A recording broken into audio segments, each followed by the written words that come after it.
Hey y'all, it is absolutely beautiful today. It is 75 degrees, a bit overcast. It is a bit blowy, but 75 degrees at the end of February is something. And I have been indoors all morning long, and I really want to get out and enjoy. Oh, the sun just came out. I really want to get out and enjoy some of the weather. So I thought I would take you on a tour of what is blooming today, February 28th.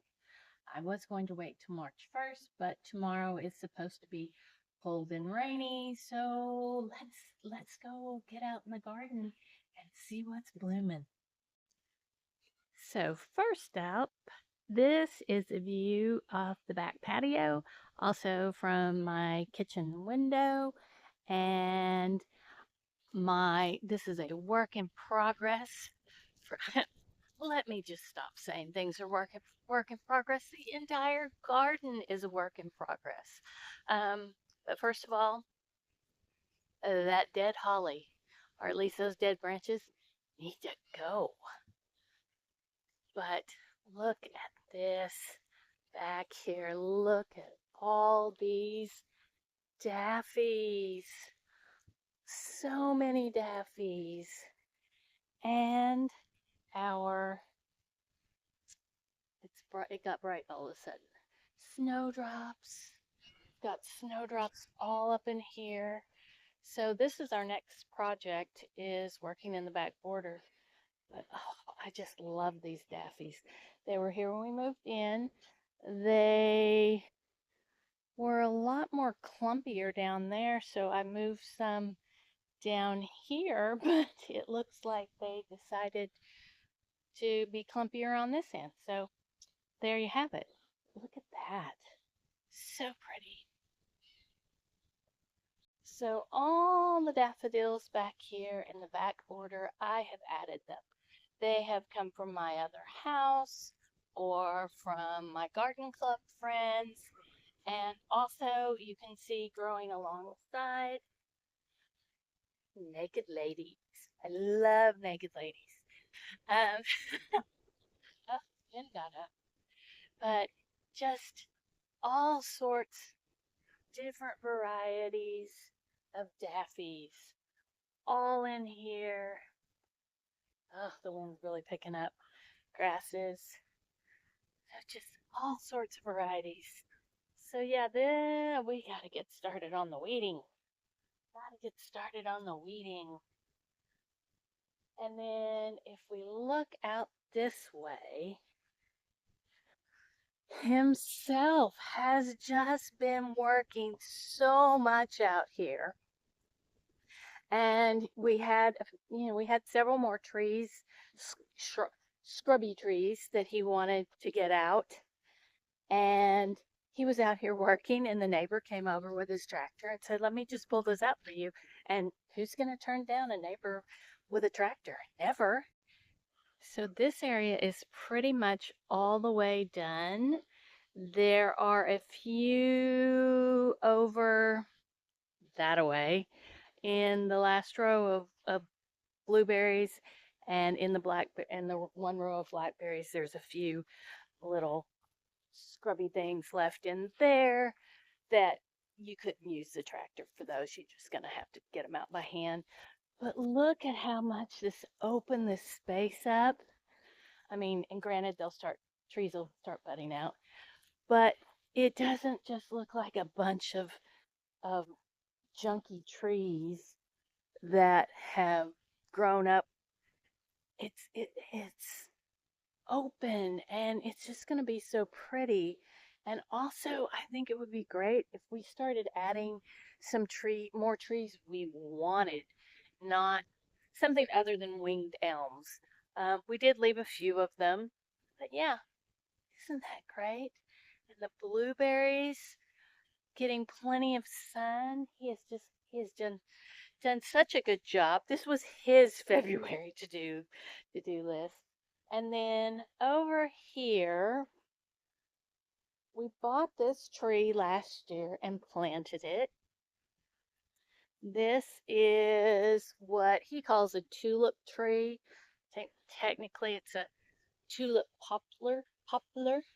And we had a little bit of trouble with the deer, so he put this tubing stuff he had around it to protect it. But it's coming back. Look at that. And the reason this tree is planted is because himself remembered playing under one in his nanny's, not his granny, his nanny's front yard when he was a kid, and he's mentioned that to me several times over the years. So when I saw one last year at Baumgars, Baumgars, we're gonna get it right eventually. I was like, I have to get that for him. And because we like to name things, we have named it after himself's grandmother. So this is Alta May. Alta May is gonna go going on strong. We did also plant a magnolia in another part of the garden that I named Oni Faye for my grandmother. But it is suffering. So it may not or may not. But yeah, look at the day. Yeah, the wind's a little much. Let's see what else we can find. So these are the last little bit that need dug out. These winged elms that are in amongst the native blackberries. So once he gets that done, we can call this project finished. Oh, I got tang I got tangled up in a a limb on the ground there. So in the category of future projects, I would love to do a bog garden, wetland garden, whatever you want to call it, a bog garden. For down here, we have this little creek. Oh, that's not what we're trying to do. So we have this little creek, and it's the overflow from our pond, and then it flows into the neighbor's pond.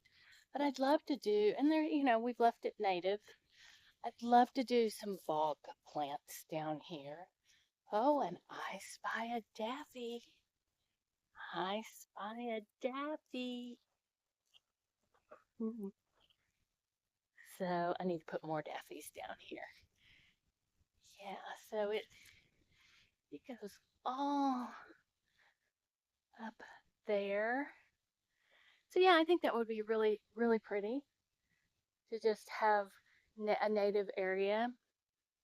Now, I'm not going to do it today because it's not really ready to see anything, but I will do the tour there to the pocket prairies. Um, Pocket prairies, just a great thing. I love them. That's, one of the things about having this size of property.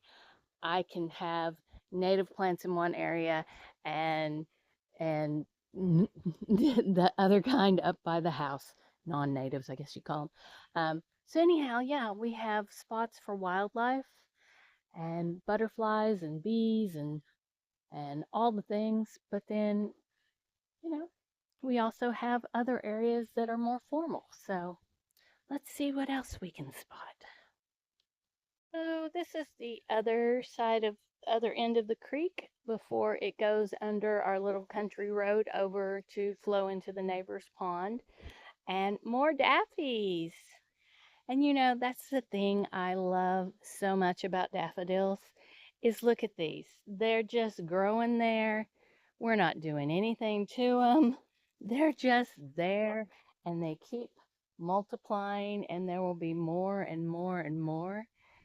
And you know, the deer don't eat them.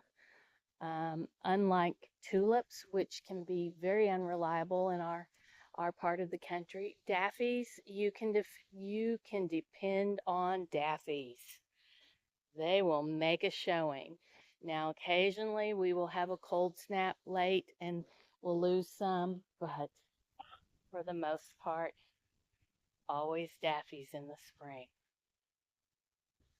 And my favorite spot of daffodils, I call this Daffodil Creek. When we have a lot of rain, water will run through here, but it never stands. It will just run off. But these daffies, oh, they were here the first year we moved in, and they just continue to fill in and get more and more. Look at that. They're just so pretty. I love how they just naturalize down through. My eventual goal is I want to get some naked ladies in here.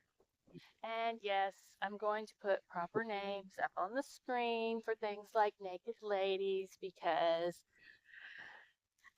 as Master Gardener training tells you, you should call things by their proper name so as to not confuse people with names for common names because they change from place to place. So I call them naked ladies. Other people call them surprise lilies or hurricane lilies.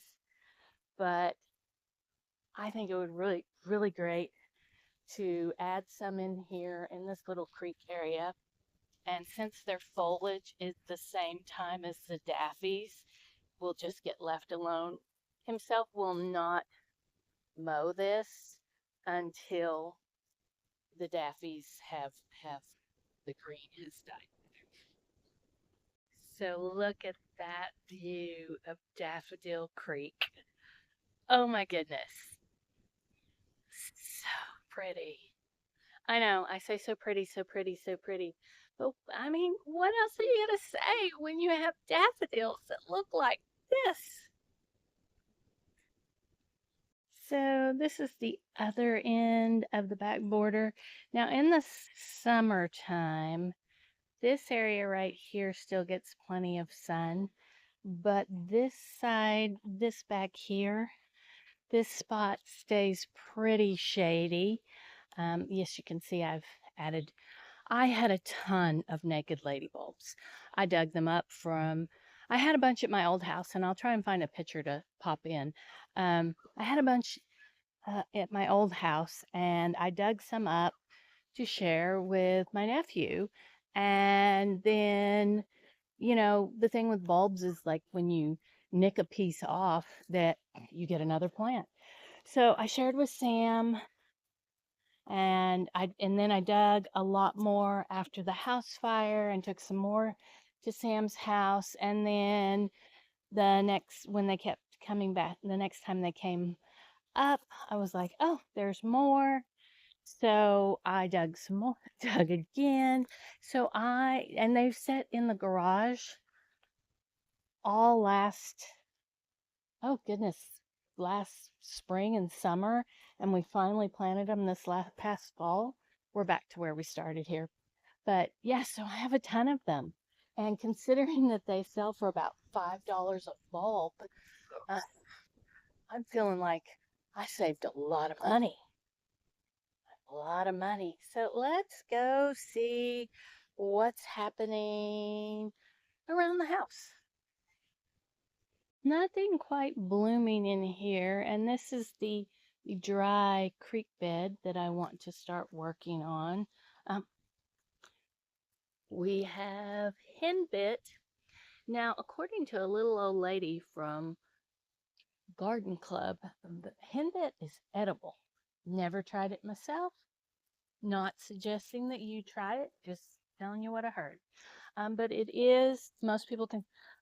a lot of people, especially those who are all about lawns, consider them a weed, but I don't consider them a weed.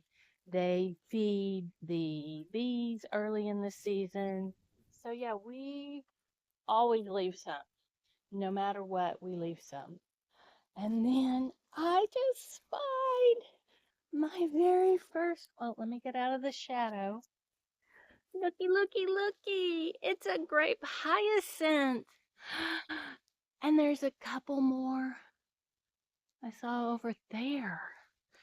I planted like 100 bulbs. Oh, here's some here, here's some here, here's some here. Oh, I'm so excited. Here's some here. Oh, look at that, look at that, look at that. Oh, I'm so excited. So I planted along the edges of the dry creek bed, um, so that it will mimic a water flowing down through here. So this is part of where it is a dry creek bed. But so when we get a lot of rain, the water flows down through here and then comes out the end. Got all these really great big rocks, and it flows on down underneath the culvert and on out down sometimes across the road, and then there is a creek back a big creek back that way. But yay, I'm so excited. Let's see if we find any more. Let's see if we can find any more. So yeah, this has such potential. This whole dry creek bed thing. Let me get it where you can see it. Yeah, see, that has such potential. So I've added some ditch lilies, common orange day lilies. That's what my friend Becky always calls them, ditch lilies. Ditch lilies, some iris, just whatever variety they were left over from a garden club plant sale. I've got iris in here and the grape hyacinth. I can't wait for them to multiply and make this look so good. I'm glad I came over here to look at this. I would have missed that they are blooming. Oh, that's going to be Flower Friday. I have always loved these. I think it's a flowering quince. Love the color. Such an early spring bloomer. So I was super thrilled to have one already here. This is on the side of the circle drive. Isn't it gorgeous? Forsythia. I've always loved forsythia. So I was thrilled to have one here when we moved in. Look at that bright yellow. Makes me happy. And another forsythia on the other side of the house, on the other side of the driveway. This one always tries to bloom out really early. So last year we didn't have any blooms, but this year it's looking good. If you enjoyed the What's Blooming Now tour, I'm thinking that's going to be a regular first Friday of the month thing. Flower Friday, yes, is the best thing of the week, but a once a month kind of an overview of the garden of what's coming into bloom and what's going out, and especially since birds are going crazy today, especially since spring is coming. We're entering that most wonderful time when so many things are about to start blooming, and it's such a lovely surprise when you walk out and you see something new in the garden. Which leads me to my final Friday thought, which came to me when I was doing that little tour, because I gravitated toward all the yellow in the garden. And as I'm walking past over here, the dry creek bed, and I'm like, oh, well, I'll just see if there's anything coming up. It was such a nice surprise to see the grape hyacinth. I wasn't expecting them to be blooming yet. So that was just a lovely surprise. Final Friday thought, make time to get out in your garden every day. I know life gets in the way sometimes and it's just not possible.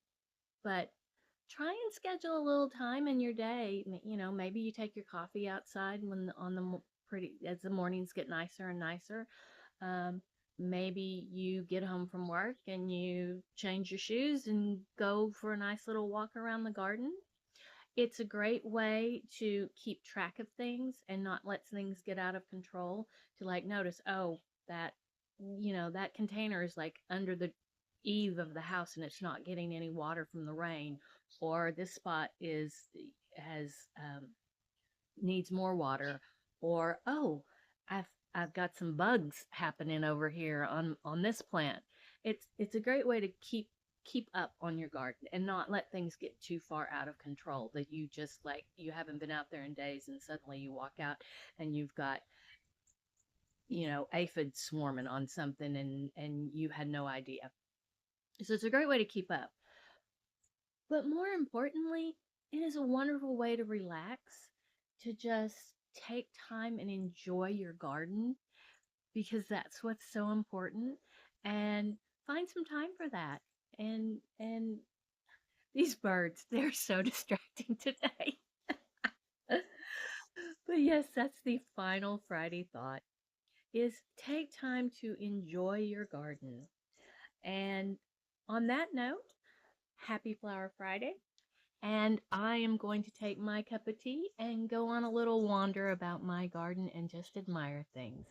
I'll see you next week. Like I said, something popping up every day, like this hyacinth and that weed. We'll focus on the hyacinth. Isn't that a gorgeous color? We had a bird, a bird flash by. Goodness. Okay. Oh, the birds. The sparrows are all aflutter. I was sitting here and they just went whoosh. Oh, there goes another one. Hey, how's things? Okay, feeder's over there. It's full. And no, I don't have umpteen pairs of glasses. What I have, I love these. If somebody wanted to sponsor me, it would be Pair Eyewear. I come on, send me all the flower frames for so I can match all my outfits. I love these. Um, as someone who's worn glasses since they were a very small child, uh, it's nice and it's fun to be able to change it up. So this this was kind of the February color scheme, and now that we're into March, we're going green, and then also daffodil Skittles for my nails.